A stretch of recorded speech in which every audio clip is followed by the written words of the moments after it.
I am the area coordinator. And so I also have two other faculty, so Rebecca Happel and Dr. Yichen Ye. So both of them, Dr. Happel has been here for a long time. So she knows our program and she's, basically watched it grow. And so when I first came to, I think we had maybe 10 students because we had just a big class that graduated. Mhm. And so um, this is my sixth year. And so now we have close to 30 people registered Oh, for wow. lessons. So it's been big. It's very nice to see this growth, and so our university as a whole has been growing a lot, even amidst a lot of enrollment drops. And so we're very proud. And we have a lot more going on in our programs with guest artists, with events in general. So there's a lot of energy in our program. And so Dr. Happel teaches the piano lit classes, a lot of the accompanying classes. And then Dr. Ye is also the collaborative instrumental collaborative coordinator. So she works with students and faculty that way, and then she teaches applied, and both of them do chamber music. For undergrads, we offer a few different degree programs. The One of the programs is called piano performance. So what that does is we're basically preparing you if you would like to have a career more in concert halls.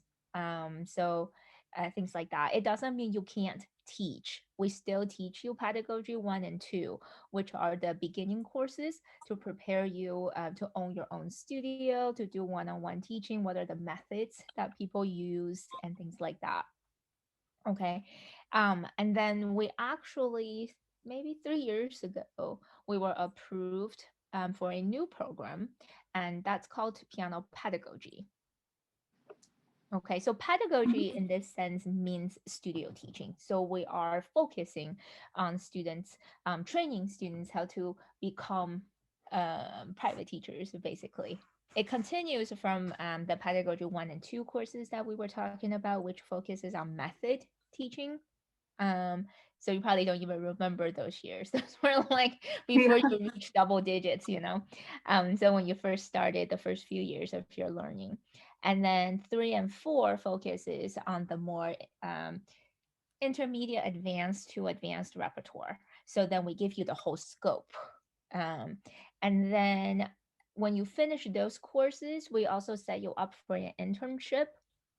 And so what that does is when hopefully when things get back to normal, we will be able to have you either teach for our community music program, okay, or we will try to set you up with one of the local piano stores or anywhere that owns a school. So that way I would serve or a faculty will serve as your, I guess, mentor. And so we would observe your lessons. We will make recommendations for you. And hopefully after you graduate, you will have a job. Okay. A lot of times this is a nice way to get your feet wet in a way. You Mhm. learn a little bit about your community, what are the needs, and sometimes these stores offer really good positions. The rate is okay.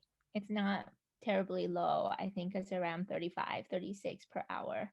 And so, if you are a performer at heart, but you want to be prepared for your studio teaching in the future, then we also have something that's called BM Piano Performance with a specialization in pedagogy.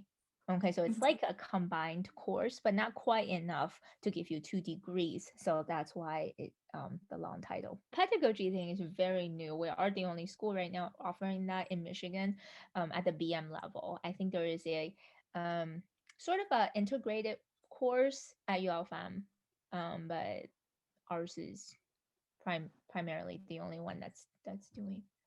So this is the guideline that you will get. You just make sure when you're doing that when you're recording that you put it like so we can capture your whole body, like in your face or just the hands. So that way we will get the whole posture and all that. The requirements are the same for every degree program, but we do expect a performance major is going to have a more advanced repertoire than say a BA. Okay, so if you're thinking about um, the performance degree, then we're looking at the level of a prelude and fugue, okay, or a couple movements from a suite. Um, Sometimes people have played the sinfonia, so that it's the Baroque period. Classical sonata is your standard Haydn, Mozart, Beethoven. Just one movement is fine. We don't need the whole thing.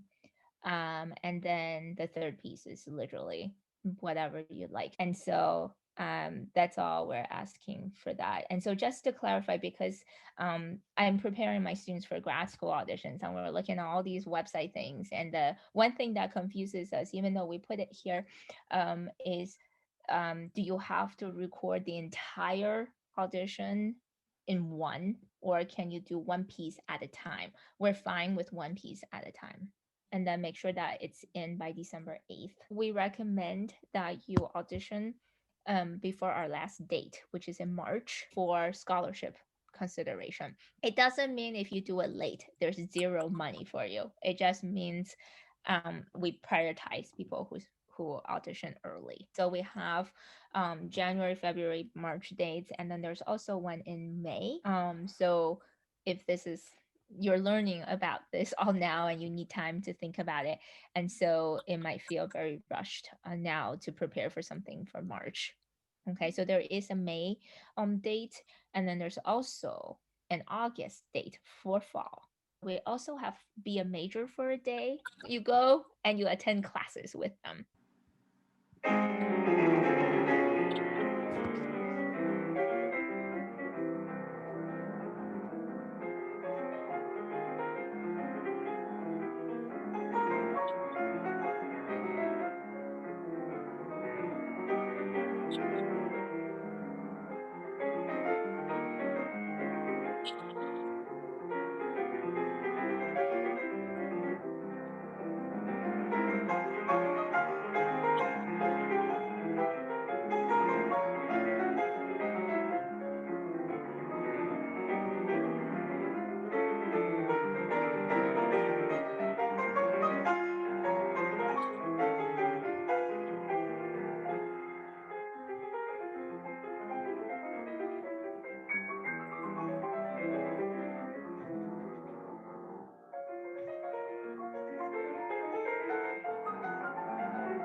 Yeah, so that's basically what we have to do now for studio classes because we haven't been meeting in person. So a lot of our students pre-records, and then Okay. we share the recordings for maximum um, uh, quality basically. Yeah, I just know that that we are a big enough program, I think, to provide you with a lot of the courses and desires you have, but we're Okay. also small enough to be able to cater a lot of courses to your um, I guess your career goals and Yeah. also your personal situation. So honestly, in a lot of ways, it's a nice blend.